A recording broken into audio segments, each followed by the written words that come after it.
महेंद्रजीत मालवीय जी ने आज Bharatiya Janata party join की। उनके बारे में मैं कहना चाहता हूं सबसे पहले तो कि ऐसे लोगों के जाने से पार्टी के ऊपर कोई प्रभाव नहीं पड़ेगा, पार्टी और ज्यादा मजबूत होगी। और पार्टी मजबूत होने की वजह यह है कि पिछली दफा जब विधानसभा के चुनाव थे तो महेंद्रजीत मालवीय जी जीते थे, बाकी के सारे लोग वहां से उस जिले में हारे थे। जब हम लोग 21 आए थे तब भी इनकी शिकायतें हुई थी कि इन्होंने दूसरे लोगों को हराया। फिर इन्होंने स्पष्टीकरण देकर के आश्वस्त किया था कि मैं भविष्य में इस तरह की बात नहीं करूंगा। अब की बार भी इन्होंने स्वयं के अलावा सबको हराने के लिए काम किया वहां अपने जिले में और अपने संसदीय क्षेत्र में। लेकिन नीनामा जी, रमीला खड़िया जी, हमारे गोगरा जी और अर्जुन बामनिया जी वो चुनाव जीत करके आ गए। और चुनाव जीतने के बाद में इनका धरातल बिल्कुल खिसक गया, इनका जनाधार खिसक गया। और पिछली दफा भी इनको 2.5 साल तक पार्टी ने इसलिए नहीं बनाया था कि पिछली दफा भी ये शिकायत थी कि इन्होंने बाकी के साथियों को हराने के लिए काम किया है। ऐसे में 2 साल बाद में इन्होंने पार्टी आलाकमान के पास जाकर के माफी मांगी थी कि मैंने ऐसा काम नहीं किया और फिर भी अगर पार्टी महसूस करती है तो मैं भविष्य में इस प्रकार की कोई गतिविधि नहीं करूंगा जिससे पार्टी को नुकसान हो। तब जाकर के 2.5 साल बाद में इनको मंत्री बनाया था। तो इनका आचरण काफी वर्षों से संदिग्ध रहा है, लेकिन फिर भी पार्टी ने यह सोच करके कि आदिवासी नेता है और कांग्रेस की पार्टी की रीति नीति में विश्वास करके और काम कर रहा है तो इसको माफी देते हुए मौके देते रहे।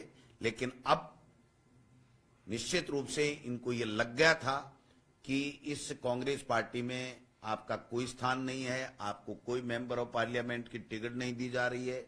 भविष्य में अपनी राजनीतिक जो उनकी विरासत है उसको समाप्त समझ रहे थे कांग्रेस पार्टी में, इसलिए उन्होंने भारतीय जनता पार्टी का दामन थामा है।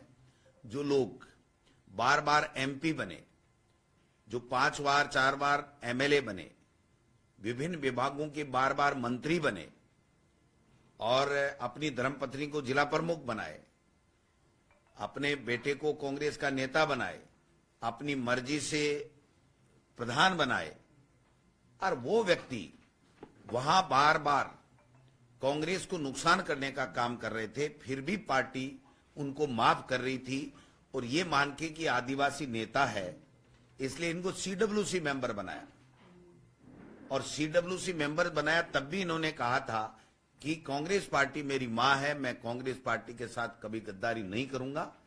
लेकिन मैं समझता हूं कि अपने अस्तित्व को बचाने की कुचेष्टा में इन्होंने एक जो ये आज भारतीय जनता पार्टी की ज्वाइनिंग का काम किया है। और जब ज्वाइनिंग की समय ये कहना कि कांग्रेस पार्टी राम मंदिर में नहीं गई, उसका विरोध किया, कांग्रेस पार्टी ने कभी राम मंदिर का विरोध नहीं किया। कांग्रेस पार्टी एक ऐसी पार्टी है जिसके नेता आदरणीय राजीव गांधी जी ने सुप्रीम कोर्ट से में देकर के सबसे सहमति बनवाई थी और सुप्रीम कोर्ट के आदेश से ये राम मंदिर बना है। और उसमें कभी भी कांग्रेस पार्टी ने कभी नहीं कहा कि कोई व्यक्ति राम मंदिर में अयोध्या नहीं जाएगा। मैं समझता हूं कि ये एक बहाना बना करके उन्होंने भारतीय जनता पार्टी में गए हैं। अब मैं दावे के साथ कह सकता हूं कि महेंद्रजीत मालवीय जी का जनाधार वहां खत्म हो चुका है। उनकी जो संदिग्ध गतिविधियां हैं वो आम पब्लिक में, आदिवासी भाई लोगों में पूरी तरीके से उनको पता लग चुकी हैं। इसलिए आने वाले समय में वो ना एमपी बन पाएंगे, न एमएलए बन पाएंगे, न जिला प्रमुख बन पाएंगे। इनके जो 4-5 जो हमारे एमएलए साथी हैं वो कल परसों गहलोत जी से भी मिले थे, मेरे पास भी आए थे। उन्होंने सबने कहा, एक स्वर में कहा कि हम अलग अलग बता सकते हैं कि इस व्यक्ति ने किन किन लोगों को, हम सबको हराने के लिए किन किन लोगों को मदद की। मैं समझता हूं कि ऐसे आचरण के व्यक्ति के जाने से पार्टी को कोई नुकसान नहीं है, पार्टी और मजबूत होगी, नई लीडरशिप डेवलप होगी और हम लोग चुनाव कांग्रेस पार्टी जीतेगी। वो तो देखो मेन एजेंडा है भारतीय जनता पार्टी का, किसी के खिलाफ एजेंसियों का दबाव बनाना। और मैं समझता हूं कि अगर मालवीय जी इतने बड़े नेता होते तो दिल्ली में 3 दिन धक्के खाने के बाद में वापस इनको यहां आकर के ज्वाइनिंग क्यों करनी पड़ती? वहां पर नड्डा जी, अमित शाह जी और मोदी जी ज्वाइन करवाते। तो आप समझ सकते हो कि अब उनका समाप्त हो चुका है समय। अब नई लीडरशिप आएगी और कांग्रेस मजबूत होगी, यही मैं कहना चाहता हूं। मंत्री रहते कुछ ऐसी गड़बड़ियों की बात मैं इसके बारे में नहीं कह सकता। ये तो अगर भारतीय जनता पार्टी जैसे कहती है कि हम पिछले 5 सालों के कार्यकालों की जांच कराएंगे, अगर इनकी भी कराती है तो हम समझेंगे कि भारतीय जनता पार्टी की कथनी और करनी एक है। अगर नहीं कराती है, मैं तो नहीं कहता गड़बड़ की होगी, हमारी सरकार में मेरी नजर में किसी प्रकार की कोई गड़बड़ी नहीं की, पारदर्शिता के साथ में काम किए। इसलिए मैं ये आरोप नहीं लगाता कि मालवीय जी ने कोई गड़बड़ की होगी। बट मैं भारतीय जनता पार्टी को ये जरूर कहना चाहता हूं कि क्या आपके विपक्ष में जब रहते हैं तो सब चोर होते हैं, और ऐसी कौन सी वॉशिंग मशीन है कि आपके पास जाते ही सारे दूध के दूल्हे और एकदम ईमानदार हो जाते हैं? तो वो देखते हैं, क्योंकि भारतीय जनता पार्टी के मुख्यमंत्री जी ने और तमाम नेताओं ने यह कहा कि हम पिछले 5 साल के कार्य जो काल था उसमें जितने भी हैं उनकी सबकी जांचें कराएंगे। तो अगर वो जांचें कराएंगे और उसमें क्या पाया जाएगा वो आने वाला समय बताएगा। आज हम इसके ऊपर कोई बात नहीं कर सकते। जो भारतीय जनता पार्टी 2 से लेकर के और आडवाणी जी के नेतृत्व में रथ यात्राएं निकाल करके जनता से वोट लेती थी और जनता का दिल जीत करके अपना जनाधार बढ़ा रही थी, अब भारतीय जनता पार्टी इस प्रकार से हो गई कि ईडी, इनकम टैक्स, सीबीआई का डर दिखाओ और एक वातावरण बनाओ और एक माहौल बनाओ कि देखो कांग्रेस टूट रही है, कांग्रेस खत्म हो रही है, कांग्रेस से सब जा रहे हैं, इसलिए वोट आप हमको दे दो। मैं समझता हूं कि केवल परसेप्शन के लिए ये काम कर रही है, वो इस परसेप्शन बनाने में कामयाब नहीं होंगे। सर एक आखिरी सवाल, मोदी जी ने कहा है कि राजनीति के लिए नहीं, मैं राष्ट्र नीति के लिए निकला हूं, ये भी एक परसेप्शन तो कोई भी हम कौन सी राष्ट्रीय नीति की बात नहीं करते हैं या राष्ट्र के लिए काम नहीं करते हैं। देश का 140 करोड़ की जनता का प्रत्येक व्यक्ति राष्ट्र के निर्माण के लिए काम करता है, मोदी जी कोई अलग से नहीं करते हैं। तो ये कहना, क्योंकि देश का प्रधानमंत्री राष्ट्र के लिए नहीं करे तो किसके लिए करेगा? और आप और हम भी सब राष्ट्र के लिए ही कर रहे हैं भाई साहब। राष्ट्र सबसे आगे है, राष्ट्र के बाद में ही सब चीजें, राजनीति सब चीजें आती हैं, इसलिए इसमें कोई नई बात नहीं है। ये तो 140 करोड़ लोग सब राष्ट्र के लिए काम करते हैं। ये काल्पनिक बात है, काल्पनिक बात है।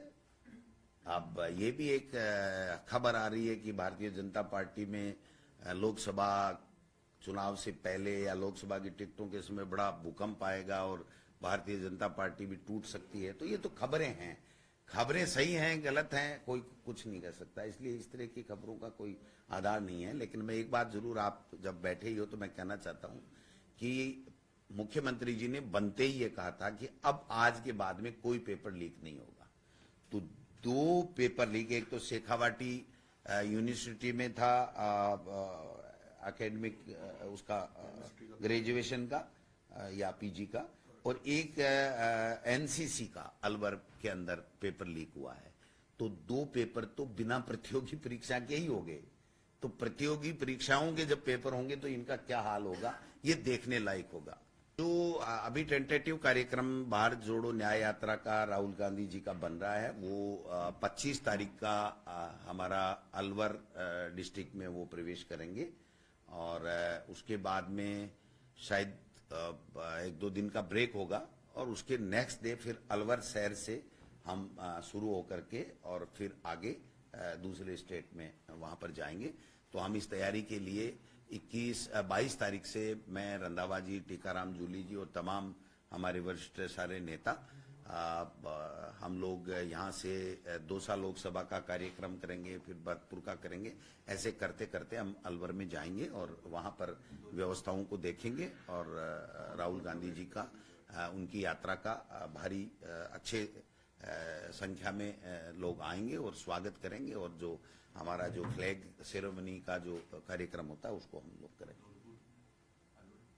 हाँ, धौलपुर, अलवर नहीं, सॉरी, धौलपुर, 25 को धौलपुर, दौसा, भरतपुर, और हम ऐसे करके धौलपुर आएंगे। धौलपुर में 25 तारीख को उनका कार्यक्रम होगा, और फिर शायद बीच में ब्रेक है कुछ दिन का, और उसके बाद में हम धौलपुर शहर से कार्यक्रम शुरू होकर के और फिर दूसरे स्टेट में जाएगा। रेडी साहब, बहुत संख्या में आवेदन आ रहे हैं, लोग उत्साह के साथ में, युवा लोग बाग आ रहे हैं, और पूरी तरीके से एक स्क्रीनिंग कमेटी की हमारी एक बैठक हो चुकी है। बाकी भी हम लोग रोजाना डिस्कशन करते हैं, जो वरिष्ठ नेता हैं, कार्यकर्ता हैं, जो एमएलए हैं, एमएलए कैंडिडेट्स हैं, उन सब से, संगठन के लोगों से चर्चा कर रहे हैं, और हम तैयार हैं। जब भी स्क्रीनिंग कमेटी हमें दोबारा बुलाएगी हम लोग जाएंगे, और जब भी सीईसी होगी तब हम लोग इसको क्लियर करेंगे। युवा चेहरों को हाँ, बिल्कुल बिल्कुल बिल्कुल, युवा, ये छंटनी हो रही है तो युवा तो आएंगे ही। अच्छा, प्रदेश भर में प्रदर्शन किया है कौन? जी जी, हाँ जी जी, इनकम टैक्स के खिलाफ। जी जी जी। देखिए, ये पहले दिन से ही एक मॉडल इनका गुजरात मॉडल है कि इनकम टैक्स, ईडी, सीबीआई से संवैधानिक संस्थाओं का दुरुपयोग करके डराओ, धमकाओ और क्रेश करो विपक्ष को। मैं समझता हूं कि ये लोकतंत्र की हत्या का प्रयास है। आप देखिए कि किस प्रकार से 2018-19 की कुछ दिन के लिए लेट, मतलब वो रिटर्न फाइल करने में देरी के कारण से 250 करोड़ का और 230 करोड़ का पता नहीं कितना पेनल्टी लगा देना, और वो पेनल्टी चलते चलते चलते बात चलते चलते, और अचानक लोकसभा चुनाव के 10 दिन 20 दिन पहले जब आचार संहिता लगने वाली हो तब उनके सारे खातों को फ्रीज कर देना। मैं समझता हूं कि इससे ज्यादा गलत काम इस लोकतंत्र में हो नहीं सकता कि किसी प्रमुख विपक्षी दल, जो सबसे बड़ा दल हो, उसको पूरी तरीके से चुनाव से आउट करने के लिए साजिश रचना और एजेंसियों का दुरुपयोग करना। उसके बाबत हमने तमाम, जहां भी हमारे इनकम टैक्स डिपार्टमेंट के उपस्थित, वहां पर अच्छे तरीके से हमने प्रदर्शन किया है, और लोकतंत्र को बचाने के लिए और इस तरीके के कायराना हरकत नहीं करें, इसके लिए हमने ये प्रोटेस्ट किया। सर, बगैर इस्तीफा दिए उन्होंने आज पार्टी ज्वाइन किया माल्य साहब ने, तो क्या कांग्रेस पार्टी सिफारिश करेगी विधायक दल की तरफ से? वो अगर थोड़ी बहुत भी समझ है तो दे देंगे, आज नहीं देंगे तो हम कार्रवाई करके उनको सदस्यता तो उनकी जाएगी जाएगी, इसमें तो कोई दो राय हो ही नहीं सकती। वो समझदार हैं तो दे देंगे शाम तक, या दे दिया होगा। तबादलों के बारे में आपने पूछ लिया तो बहुत अच्छी बात है। तबादलों के लिए सबसे पहले सरकार ने बनते ही ये कहा था कि हम तबादले नीति के आधार पे करेंगे, किसी की सिफारिश नहीं लेंगे, और इसका प्रमाण यह है कि किसी भी मंत्री को उसकी इच्छा के अनुसार ऐसे नहीं दिया गया। बाबू कनिष्ठ लिपिक यूडीसी नहीं दिया गया, ठीक है। तो अब दूसरा तरीका कौन सा है? अगर ट्रांसफर खोलें 10 दिन तो वो नीति से करें। नीति 1-2 डिपार्टमेंट को छोड़ करके नीति बनी हुई नहीं है, पुलिस को छोड़ करके कहीं भी किसी डिपार्टमेंट की नीति नहीं है। सिफारिश ये कह रहे हैं हम मानेंगे नहीं, तो सिफारिश मानेंगे नहीं और नीति बनी नहीं है तो क्या पैसे से करेंगे या फिर ब्यूरोक्रेसी पे छोड़ेंगे? दो ही काम हो सकते हैं कि पूरी तरीके से ब्यूरोक्रेसी पे छोड़ो, नेताओं को बिल्कुल इरिलीवेंट कर दो ट्रांसफर में, या तो ये तरीका है। अब कौन सा तरीका अपनाएंगे ये देखने वाली बात है, क्योंकि जब एक बार इन्होंने कह दिया कि हम नीति से स्थानांतरण करेंगे, तो जब तक ये हर डिपार्टमेंट की नीति नहीं बना देते तब तक इनको कायदे से ट्रांसफर खोलने नहीं चाहिए थे। और ट्रांसफर खोले हैं तो अब समझ से परे है कि वो कौन सी नीति इनकी दिल्ली से पर्ची आएगी और कौन सी पर्ची के आधार पे क्या करेंगे, ये तो देखने वाला आने वाला समय बताएगा। अभी हुए नहीं तो हम क्या कह सकते हैं इसके बारे में कि वो किस तरीके से करेंगे।